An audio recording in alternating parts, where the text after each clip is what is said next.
پاکستان کی 73 سالہ سیاسی تاریخ پر نظر دوڑائی جائے تو پتہ چلتا ہے کہ یہاں احتساب صرف بلڈی سویلینز یعنی عوامی نمائندوں کا ہی ہوتا ہے اور نان سویلینز کو اس معاملے میں چھوٹ حاصل ہے۔ یہ ایک تلخ سچائی ہے کہ ججوں، جرنیلوں اور بیوروکریٹس کی کرپشن کا نہ تو کوئی ذکر کرتا ہے اور نہ ہی ان کی کھلی بدعنوانیوں پر کوئی ادارہ ان کا احتساب کرتا ہے۔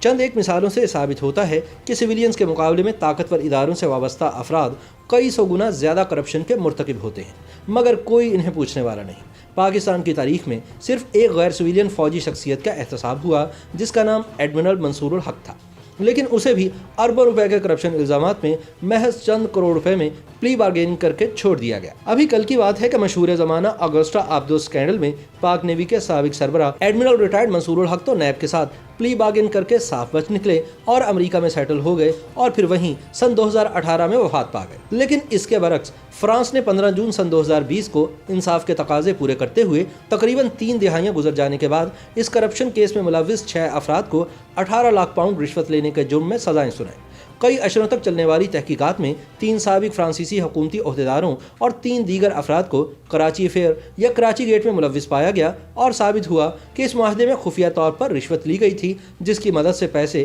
فرانس لائے گئے تھے۔ مقام حیرت ہے کہ 91 برس کے ضعیف العمر بالادور اور ان کے وزیر دفاع فرانسوا لیوٹارڈ کے خلاف بھی مقدمہ درج کیا جا چکا ہے اور وہ پیرس میں اس حوالے سے فوجداری عدالت کا سامنا کر رہے ہیں۔ یاد رہے کہ پاکستان کے سب سے بڑے شہر کراچی میں 8 مئی سن 2002 کو ایک خودکش بمبار نے بارود سے بھری کار کو فرانسیسی انجینئرز کی منی بس سے ٹکرا دیا تھا، جس کے نتیجے میں 14 افراد جاں بحق ہوئے، جن میں 11 فرانسیسی انجینئر بھی شامل تھے جو فرانس کی نیوی کی کنسٹرکشن کمپنی DCN کے ملازم تھے۔ یہ انجینئر پاکستان میں آگوسٹا آبدوز کی تیاری کے لیے یہاں موجود تھے۔ پاکستانی بحریہ میں ریڑھ کی ہڈی کی حیثیت رکھنے والی آگوسٹا آبدوزیں فرانس نے پاکستان کو فروخت کی تھی۔ حملے کے اس واقعے کی تحقیقات کے دوران پاکستان اور فرانس کی اہم شخصیات میں کمیشن کا اسکینڈل سامنے آیا جس کو کراچی افیئر یا کراچی گیٹ کا نام دیا گیا۔ پاکستان نیوی کے سابق DG انٹیلیجنس بیورو کوموڈور ریٹائرڈ شاہد اشرف نے ایک انٹرویو میں بتایا تھا کہ سن 1992 میں نواز شریف کے پہلے دور حکومت میں نیوی نے 52 کروڑ ڈالر کی مالیت سے آبدوزوں کی خریداری کی منظوری دی تھی۔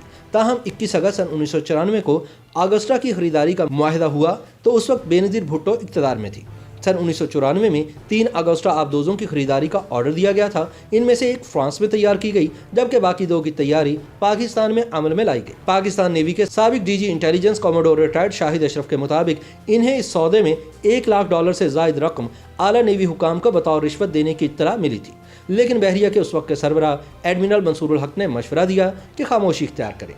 خیال رہے کہ ابتدائی طور پر اس اسکینڈل میں صرف نیوی کے چند سینئر افسران پر رشوت اور کمیشن لینے کی اطلاعات آئی تھیں، اور دوسری طرف منصور الحق نے کسی کو یہ پتہ نہ لگنے دیا کہ وہ خود اس میگا کرپشن کیس میں مرکزی کردار ہے۔ یاد رہے کہ ایڈمرل منصور الحق پاکستان نیوی کا سربراہ تھا۔ یہ 10 نومبر سن 1994 سے 1 مئی سن 1997 تک نیول چیف رہا۔ منصور الحق پر ایک محتاط اندازے کے مطابق تقریباً 300 ارب پاکستانی روپے کی کرپشن کا الزام نیوی کے لیے خریدے گئے بحری جہاز، ہتھیار، آگوسٹا آبدوزیں، نیوی اور نیشنل شپنگ کارپوریشن کے اسکریپ بحری جہاز بیچنے کے دوران کمیشن اور کک بیکس لینے پر لگا تھا۔ نواز شریف حکومت نے 1 مئی سن 1997 کو اسے نوکری سے برخاست کر دیا اور اس کے خلاف تحقیقات شروع کرا دی، جبکہ منصور الحق سن 1998 میں ملک سے فرار ہو گیا اور امریکی ریاست ٹیکساس کے شہر آسٹن میں پناہ گزین ہو گیا۔ پاکستان میں منصور الحق کے خلاف مقدمات چلتے رہے۔ جنرل پرویز مشرف نے جب نیب بنائی تو یہ مقدمات نیب کو منتقل ہو گئے اور اتفاق سے اسی دوران امریکہ میں اینٹی کرپشن قوانین پاس ہو گئے۔ ان قوانین کے مطابق دنیا کے کسی بھی ملک کا کوئی سیاستدان،